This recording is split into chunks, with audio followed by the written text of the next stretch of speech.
Ken Burrows is wide left. Billy Parks is to the right. Oh, what a hit that was. John Mendenhall. When he puts you down, he really gets it. Built like a low-slung power, and when he comes in low on you, I mean, you're hit. Well, hello. Thank you so much for taking time out to check out this video. Welcome to the Gridiron. And before I get started, I just want to say thank you so much to everyone out there who's been watching my videos. Thank you. If you can maybe give this video a thumbs up or possibly leave a comment below, maybe even share this video, it would mean so much to me. But anyway, just thank you so much for just taking time out of your day to check out this video. Thank you. While you were waiting for him just to let somebody go in the secondary, save himself, a little bit of money, but it's like, I was driving in my car. I got the ESPN app on my phone, so every time it goes da-da-da, da-da-da, like something pops up, a lot now over this past week, the trades going on, and, Von Miller and Devontae Adams, and all, holy crap, look at this, another trade, wow, what's, or not the trade, but Von Miller signing with the Bills, and it's like, holy, it's like one thing after the other. It's like, wow.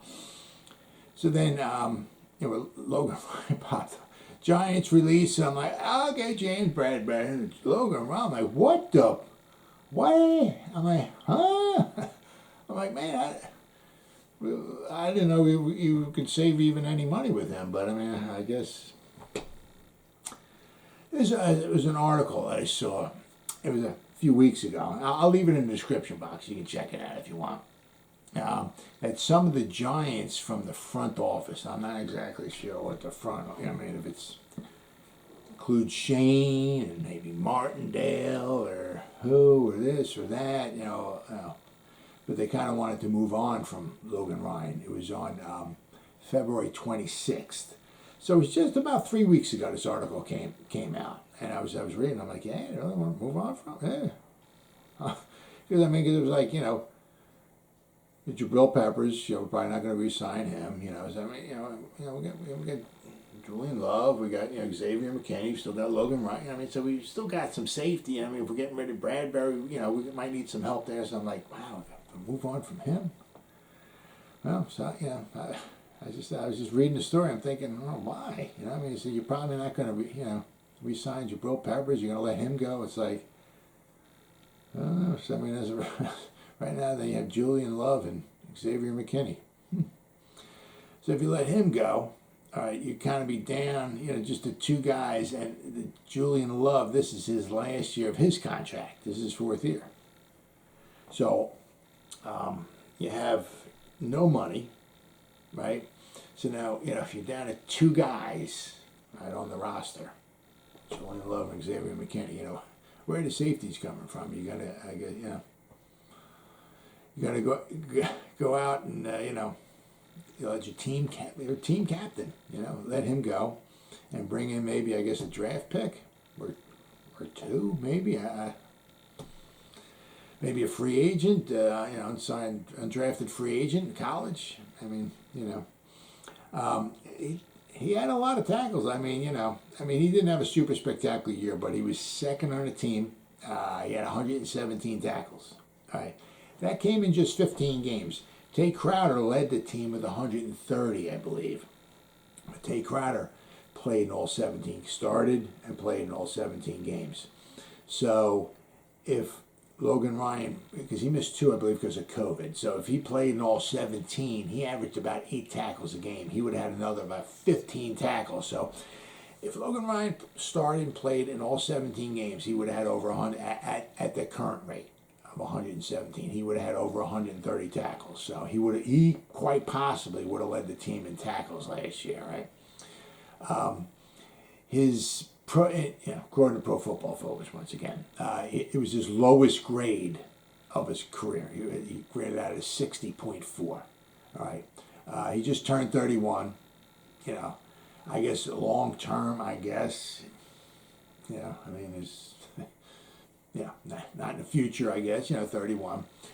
He did also, last year, allow 81.4% completion on passes going his way. So basically, passes going his way, he allowed completions on 4 out of every 5.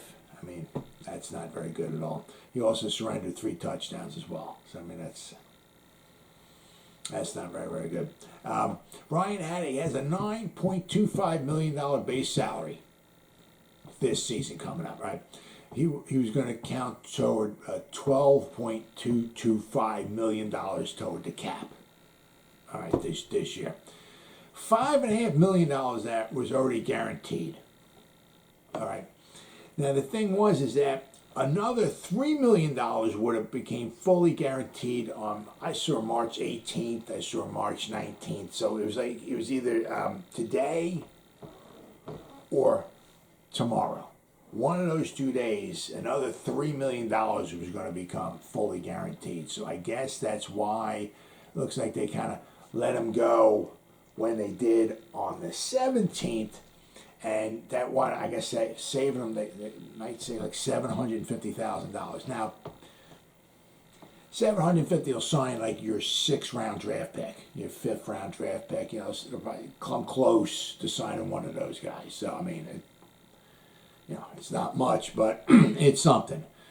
But I guess they had to let him go when they did, because if it was either the 18th or the 9th. I saw 2 different reports. There was something in his contract, all right, that gave him another $3 million. So then if they let him go, they would actually, wouldn't have saved anything. They would actually lost money. So that's why they had to let him go, I guess, when they did.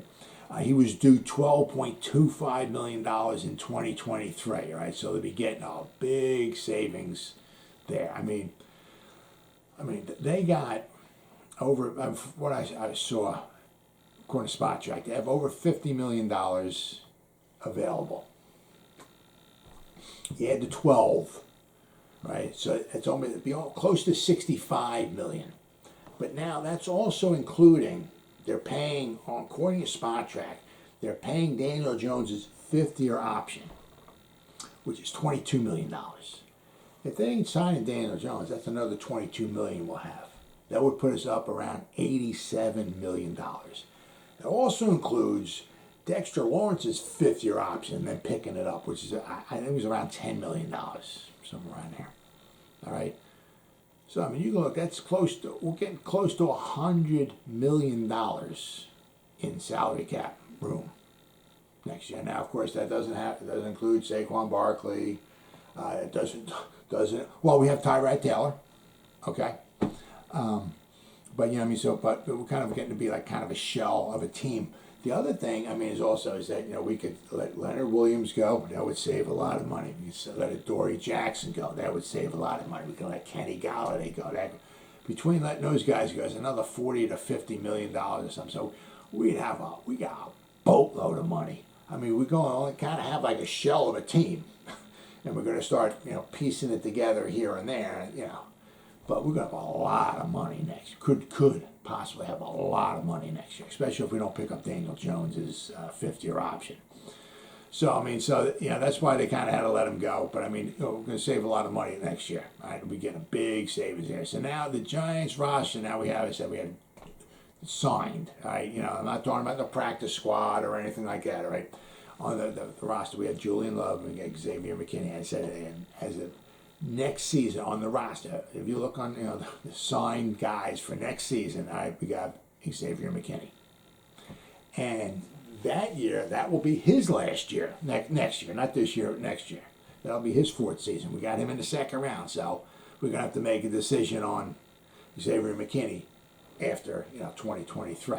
All right, so we have now Julian Love, of course, he's a Gettleman guy, so. He's got no ties whatsoever to Shane, Martindale, Dable, nobody.